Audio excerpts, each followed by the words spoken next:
একদিন এক মোরগ উঁচু গাছের ডালে বসেছিল। হঠাৎ এক শিয়াল সেখানে এল। সে ছিল খুব ধূর্ত আর মোরগকে বোকা বানিয়ে ধরতে চাইছিল। শিয়াল মিষ্টি হেসে বলল, বন্ধু মোরগ, তুমি জানো কি, আজ থেকে সব প্রাণী বন্ধু হয়ে গেছে। এখন আর কেউ কাউকে খাবে না। তুমি নিচে এসো, আমরা একসঙ্গে খেলব।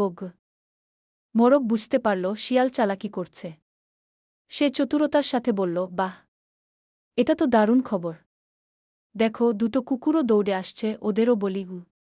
শিয়াল কুকুরদের কথা শুনেই ভয় পেয়ে গেল। সে ভাবল, ওরা যদি আসে তাহলে তো আমাকেই তাড়া করবে।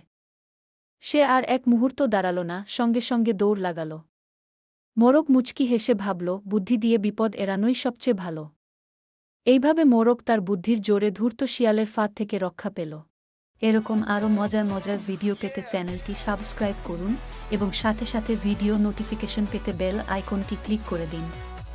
লাইক, কমেন্ট এবং শেয়ার করে অন্যকে দেখার সুযোগ করে দিন।